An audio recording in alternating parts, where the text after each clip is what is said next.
It starts with a pause. Your hand reaches into your pocket and comes up empty. The wallet's gone. You're standing at a bustling marketplace. Colors everywhere, voices calling out deals in a dozen different tongues. The smell of fresh bread drifts past, mingling with the sharp tang of leather, the sweetness of ripe figs, the metallic scent of coin. But all of it is suddenly beyond reach.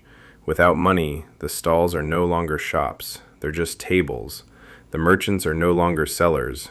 They're gatekeepers. And you, for all your wants, all your needs, are locked out. In that strange moment, you realize something.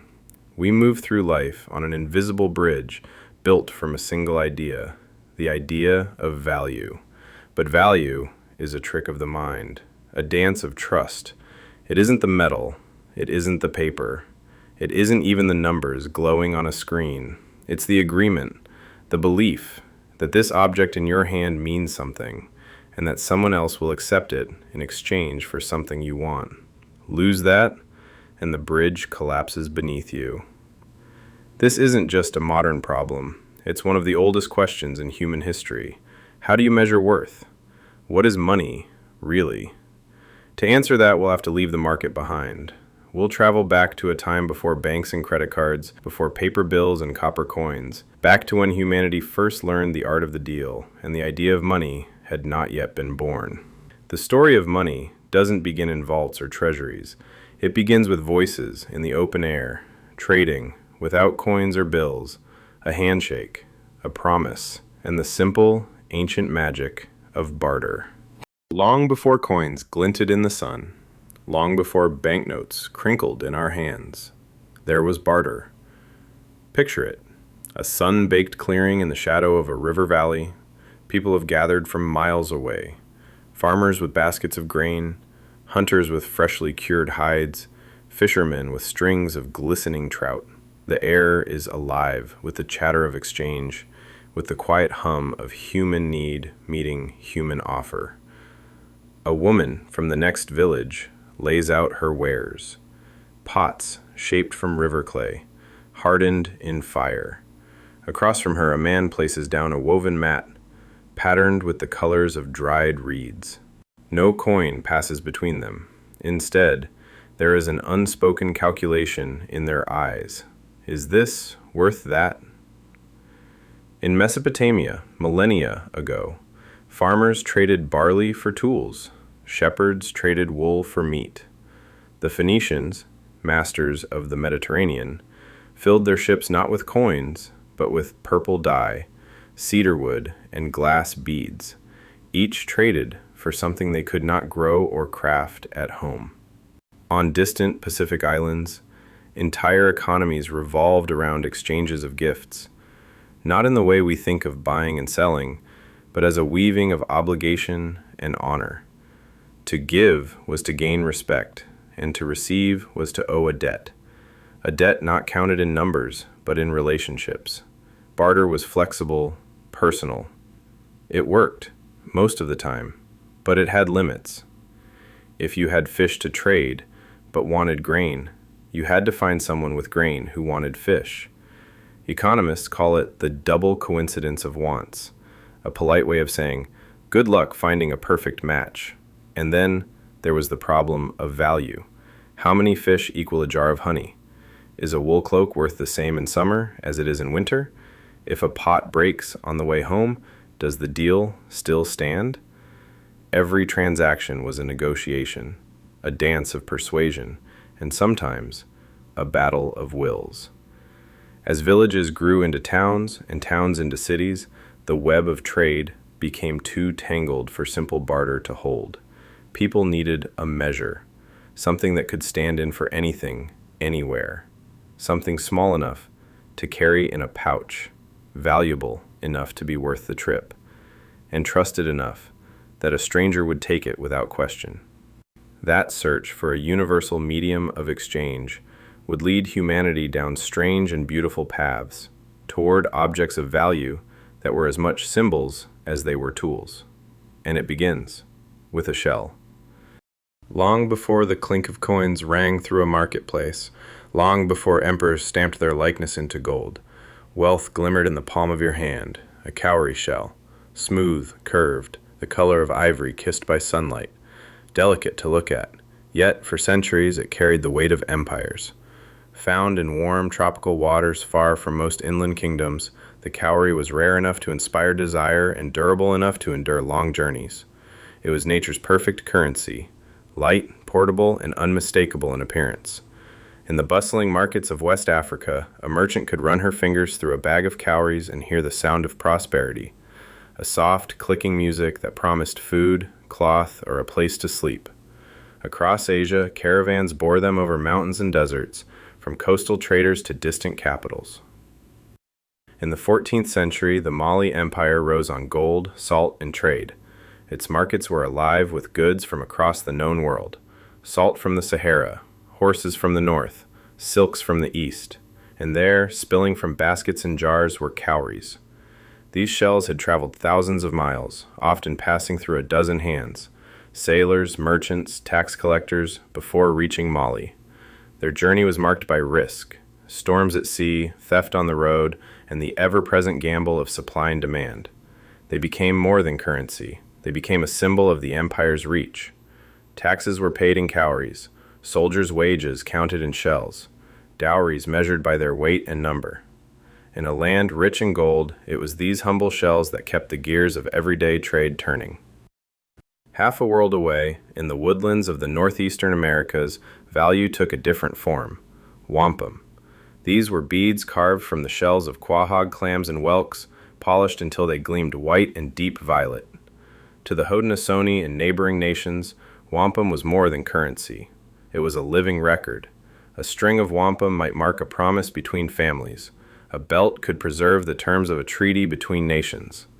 Each pattern carried meaning, each bead a thread in a story.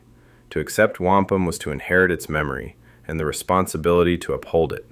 When European colonists arrived, they saw wampum's practicality. It was small, durable, and universally recognized in trade. But they missed the deeper truth: that wampum was a currency of trust and history. Attempts to mass-produce it in workshops stripped away much of its ceremonial power. Yet even in this altered state, it fueled commerce and diplomacy for decades. In the distant Pacific, on the island of Yap, wealth was measured in stones too large to carry: rye stones. Circular discs of limestone, sometimes no bigger than a dinner plate, sometimes taller than a man and weighing several tons. The limestone was not found on Yap itself. It had to be quarried on distant islands and transported across treacherous seas in wooden canoes. The journey was dangerous, and many stones, and the men ferrying them, were lost to the waves. That danger became part of the stone's value. Each one was a monument to the courage and skill it took to bring it home. Once in Yap, the largest stones would remain in place, outside a home, in the center of a village, for generations. Ownership could change many times, but the stone stayed put.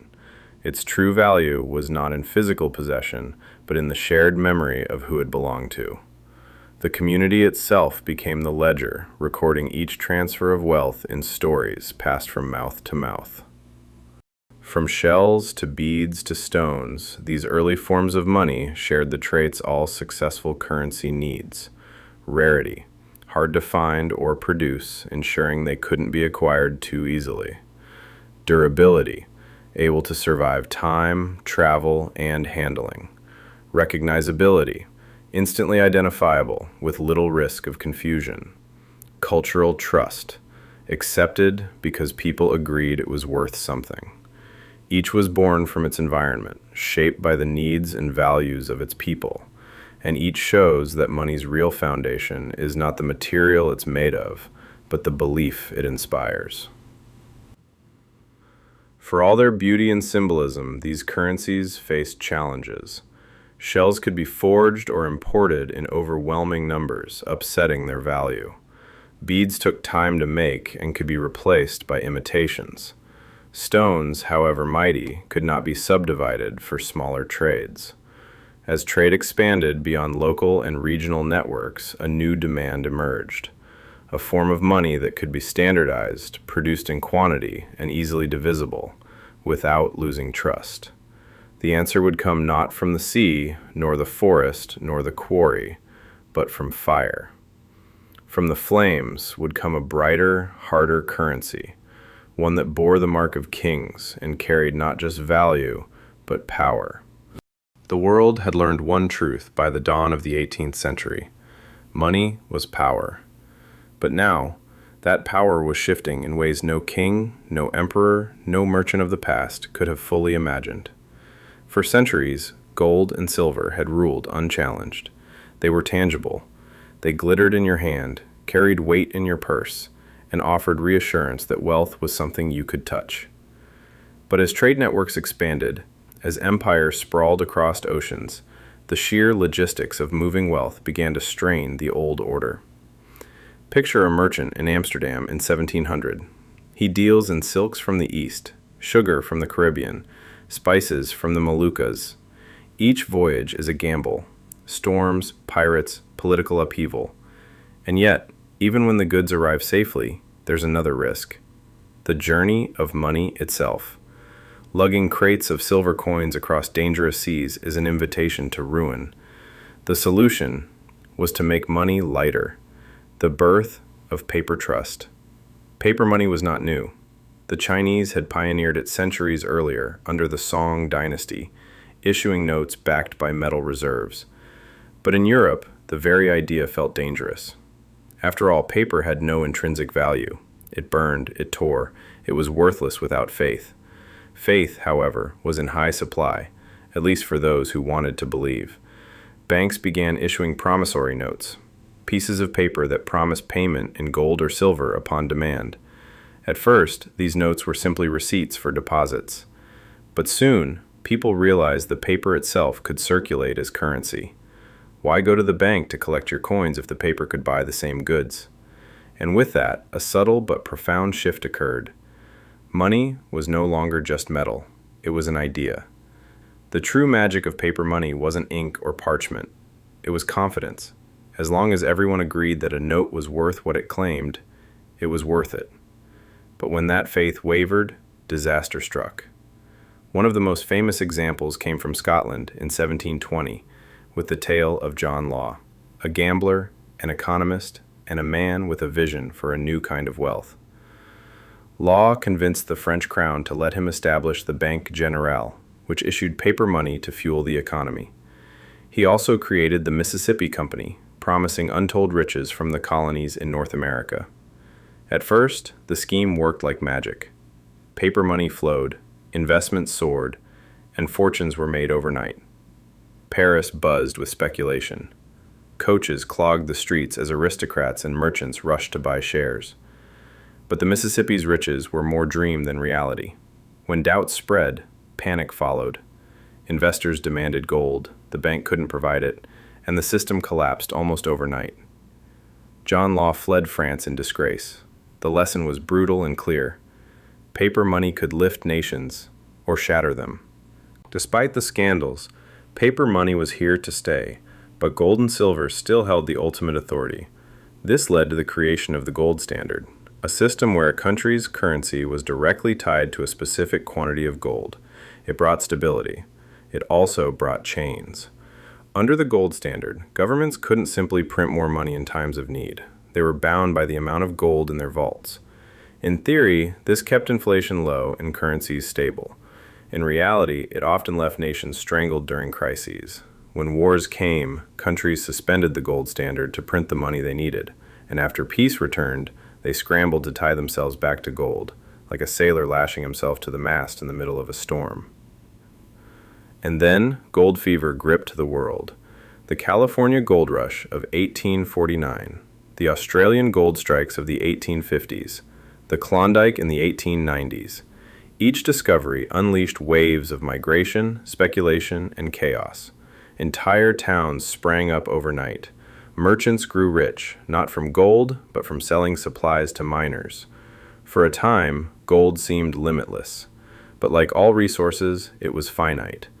Each new strike brought wealth to some and ruin to many, and yet, gold's allure only deepened.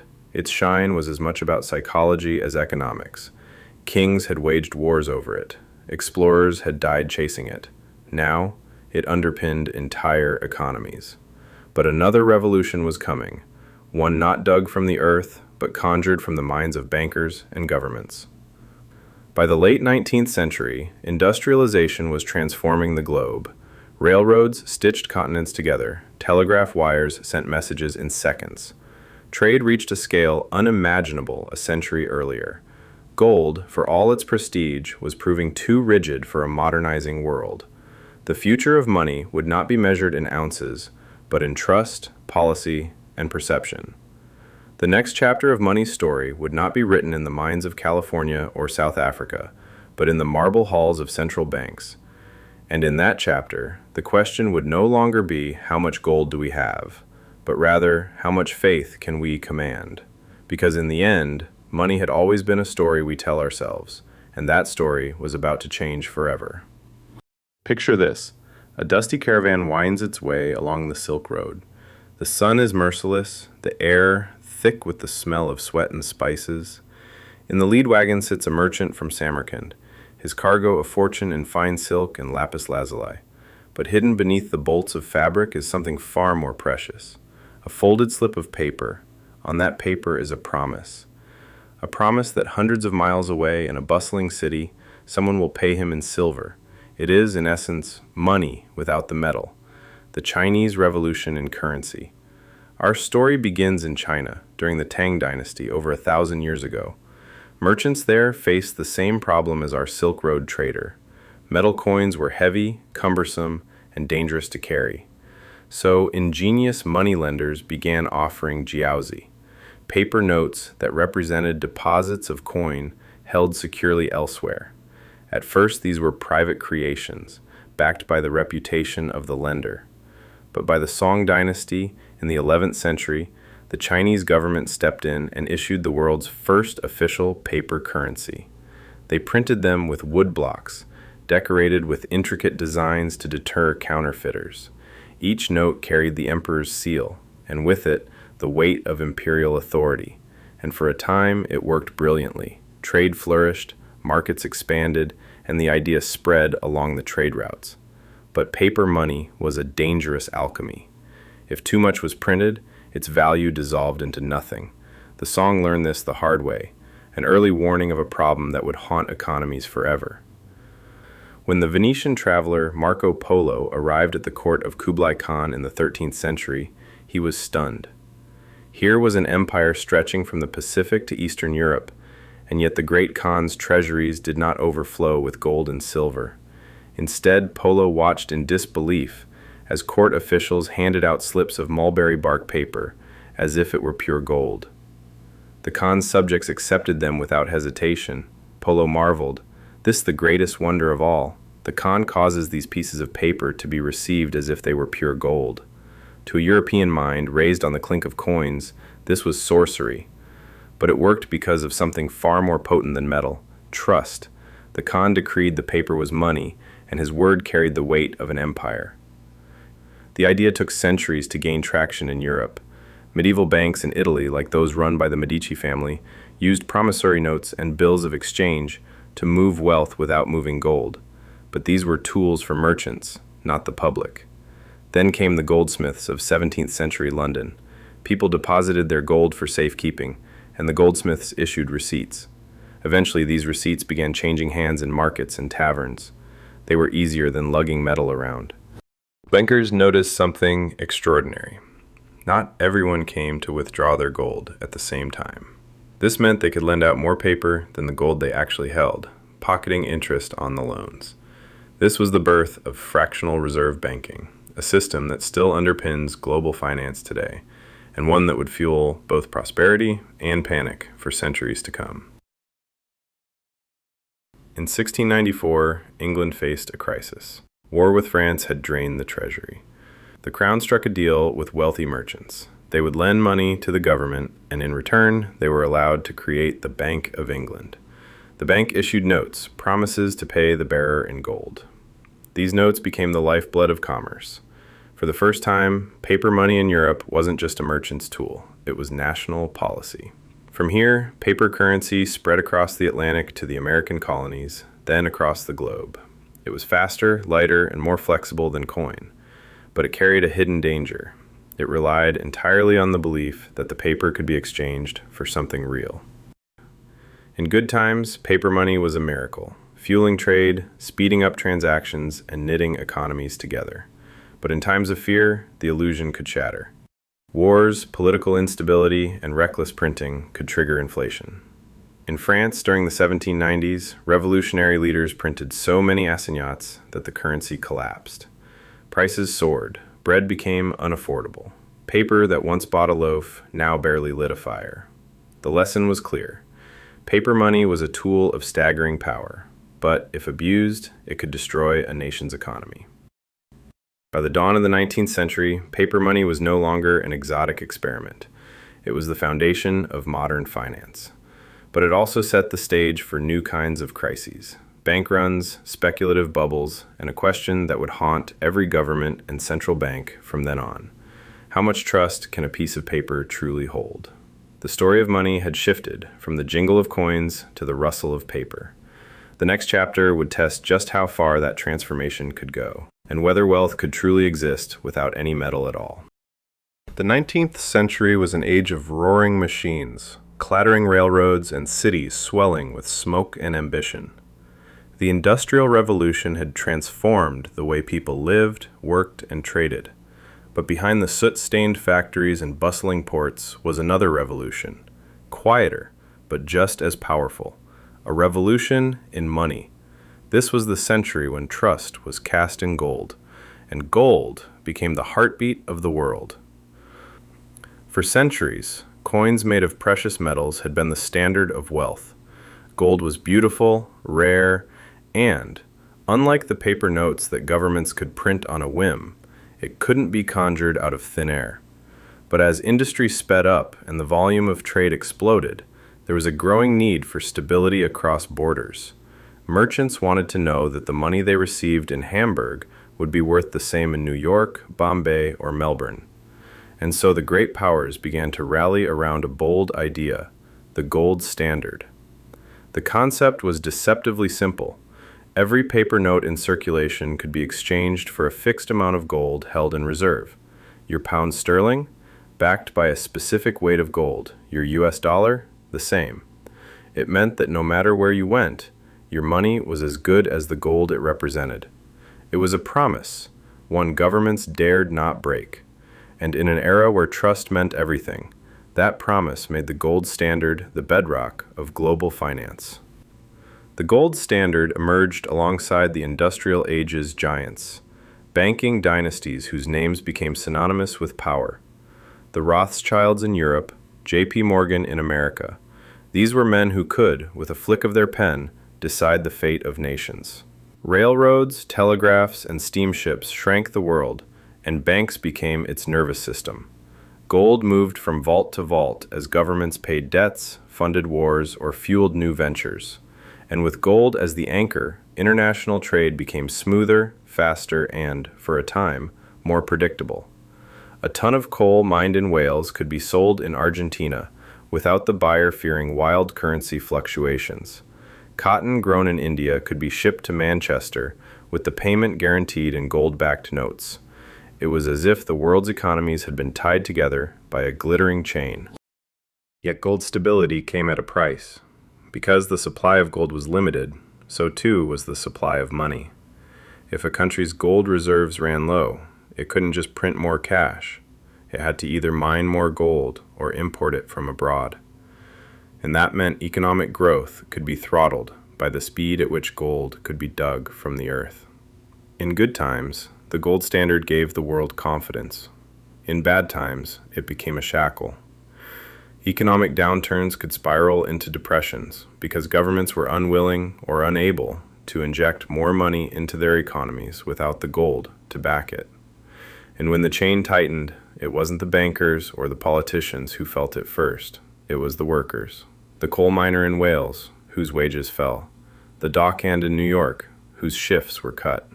The farmer in India, whose debts grew heavier. Gold might have been eternal, but human patience was not. The industrial age also brought new tensions. Cities swelled with workers, many of them migrants chasing the promise of steady wages.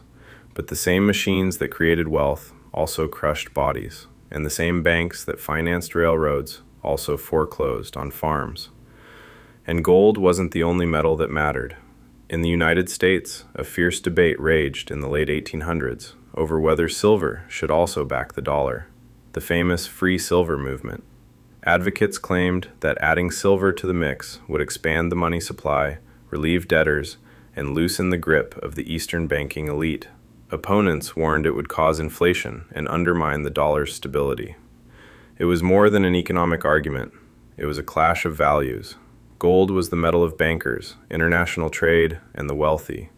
Silver was the metal of farmers, miners, and the struggling working class.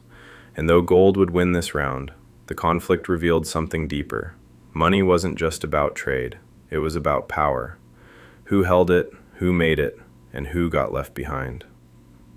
By the late 1800s, the gold standard had reached its golden age. London became the beating heart of global finance, with the British pound the world's reserve currency. Ships carried gold across oceans. Central banks boasted of their reserves, like kings displaying their crowns. But beneath the glitter lay fragility. The gold standard worked beautifully when the world was stable. But stability is the rarest of luxuries in history. Wars, political upheavals, and sudden financial panics could send gold flowing out of a country like blood from a wound. And when that happened, nations were forced to raise interest rates, slash spending, and pull money out of circulation, often making a bad situation worse. It was a system that could turn a single crisis into a global shockwave. By the dawn of the 20th century, the world was more connected and more dependent than ever before. Gold linked New York to London, London to Bombay, and Bombay to Shanghai. A crisis in one market could ripple across continents in days. And as empires expanded, so did the stakes. Colonial powers drained gold from their colonies to shore up their own reserves. Smaller nations found themselves at the mercy of the big players, their economies yoked to policies made in far-off capitals. The gold standard had bound the world together, but in doing so, it had made the world's economies not just stronger, but more brittle.